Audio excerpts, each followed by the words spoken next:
passe à quoi? On va faire le cuir. On va faire le cuir, c'est parti.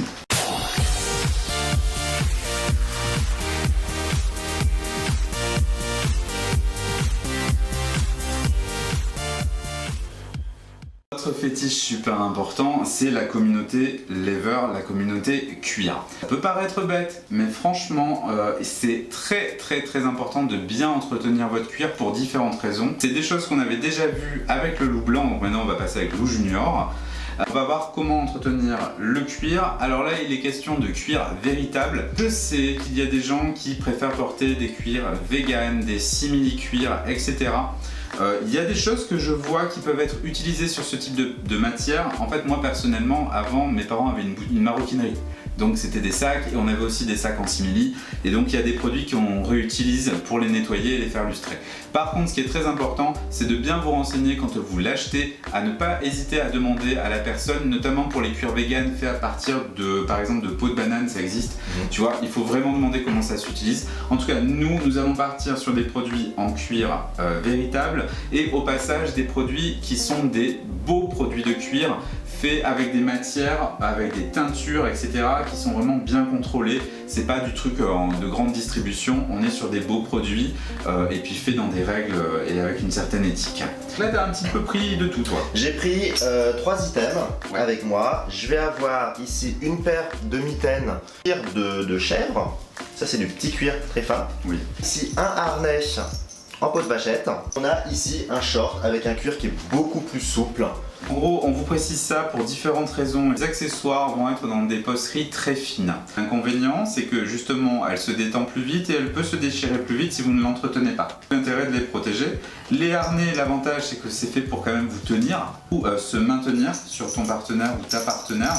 Donc c'est pour ça qu'ils sont souvent assez épais et en plus, ils sont pas forcément doublés. Donc il y a quand même des notions d'entretien à faire. Et en plus ça va être au contact de votre peau, souvent. Et les shorts, l'avantage c'est que c'est un petit peu la même chose, on est sur quelque chose qui doit être suffisamment épais pour bouger et justement assez souple pour être porté, il ne faut pas que ce soit trop rigide. Donc c'est pour ça, chaque chose vraiment a un entretien très spécifique. Le cuir, ça n'aime pas trop l'eau, ni la transpiration du coup, mais souvent quand on sort, on a souvent tendance à transpirer et du coup à humecter son cuir. Si on ne le nourrit pas assez rapidement après, il risque justement de dessécher et de se craqueler.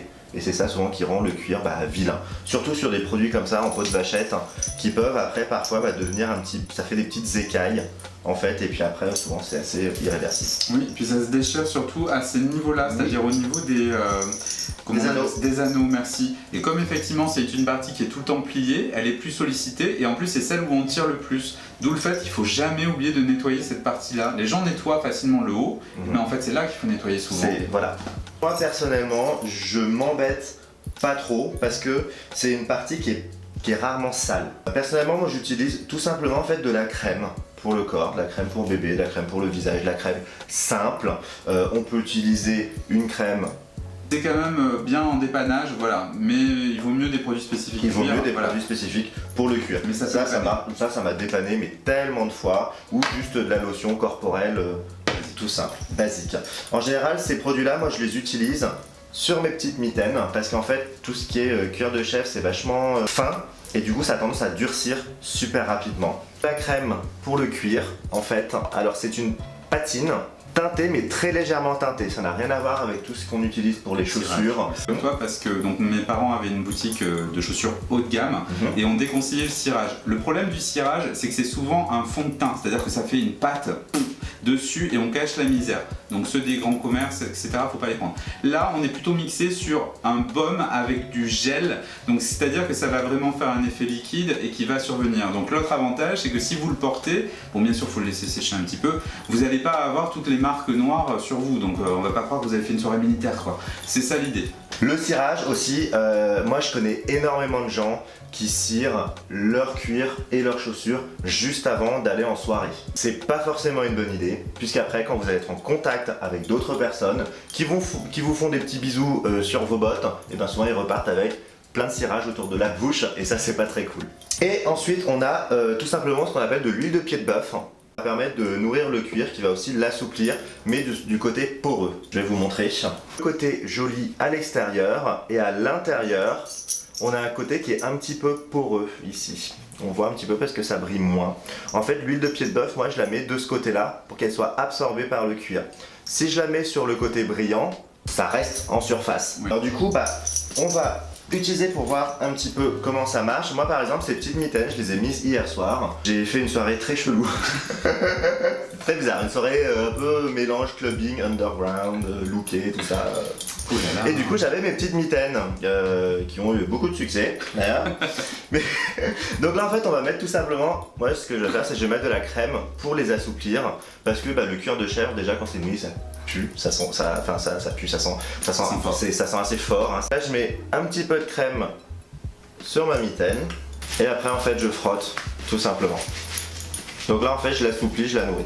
Ça marche bien quand on a des petits items pas trop chers en cuir comme des petites mitaines, des petits gants si c'est pas trop cher ou tout ce qui est en simili-cuir on pourrait utiliser éventuellement.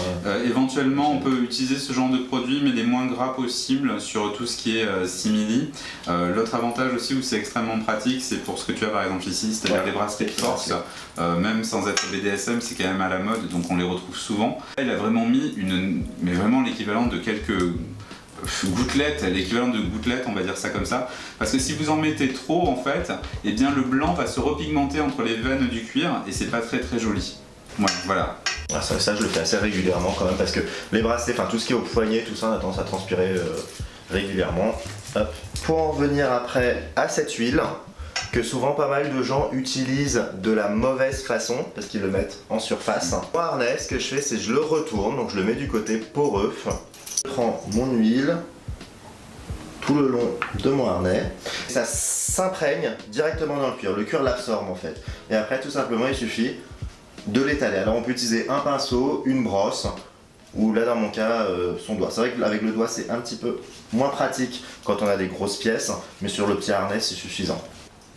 Le cuir a absorbé l'huile et ça c'est suffisant pour nourrir en fait son cuir de l'intérieur pour éviter qu'il craquelle et qu'il se déchire. Ceux qui vont en clubbing, pour ceux qui vont, je pense notamment l'été sur Ibiza et compagnie, où effectivement vous avez tendance à tomber dans des piscines avec des harnais. Waterplay, donc là c'est tout ce qui est effluves diverses et variées renversés sur le corps. Et effectivement ce qui se passe c'est que les soirées sont régulièrement très très longues et votre produit devient hyper rêche après. Donc du coup là ça permet justement de le rendre plus souple, d'éviter qu'il craquelle sur le long terme. Et d'ailleurs mon petit conseil par contre, parce que là c'est vraiment pas forcément, je suis pas porteur de cuir, mais par contre pour les ceintures, effectivement quand les ceintures sont sèches elles ont tendance à se déchirer très vite. Donc dès lors que votre cuir est rêche, vous ne le portez plus, vous le mettez vraiment à repigmenter, donc à réassouplir avec les produits qu'on vous a présentés. Et après en fait il y a tout simplement ce baume qu'on a vu tout à l'heure. Souvent une petite brosse douce ou un pinceau. On va appliquer en fait tout simplement sur notre vêtement en cuir ou on peut le mettre aussi en surface du harnais et le laisser sécher. Pour ceux qui ont acheté notamment des produits d'occasion, qui ont peut-être perdu aussi un petit peu de couleur pour la repigmenter. L'autre avantage aussi c'est que ça permet justement d'assouplir en même temps son cuir. Dans le milieu gay c'est très très régulier, vous avez des codes couleurs rouge, bleu, jaune, blanc, enfin il y a différents codes couleurs par rapport à différentes pratiques pardon. Donc justement faut faire gaffe à pas déborder. Et comme il l'a dit, il faut avoir par contre une brosse par vêtement de couleur pour éviter bien sûr les transferts, c'est un peu con. Après c'est vrai que cette crème, moi celle de Mr B c'est celle que j'utilise parce qu'elle est très légèrement teintée. Donc c'est vrai que même sur tout ce qui est en bleu ou en rouge, ça va pas le rendre complètement noir. Pour mes chaussures, j'ai une autre crème qui est mieux adaptée, qui est beaucoup plus teintée pour le coup. Mais c'est vrai que pour les vêtements, j'utilise celle-là parce que c'est celle qui est pas très teintée. Voilà, c'était le tout. Voilà. Ce qu'il fallait savoir sur le cuir en fait. Ouais, c'est cool, c'est bon à savoir. Pareil, si vous avez des questions, toujours commentaires, contact, on vous répond avec plaisir. On passe à quoi? Au néoprène. L'avantage du néoprène, c'est que c'est souvent pour les masques un peu peuplés parce que c'est souple et que ça permet de faire des formes. Mais on retrouve aussi des combis, on trouve des sous-vêtements en néo. Et il y a différents types de néoprène, ce que je ne savais pas, donc du coup lui il va nous les montrer. C'est ça, en fait le néoprène, petit rappel, c'est tout simplement la matière qu'on utilise pour faire les combinaisons de plongée. Voilà, alors l'air de rien, ça demande pas énormément d'entretien, mais il y a 2-3 petites choses à savoir, que si on ne le sait pas, forcément, on peut pas forcément le deviner. Ouais. On va enlever tout ça et puis on va apporter les différents types de néoprène. Ah, oui.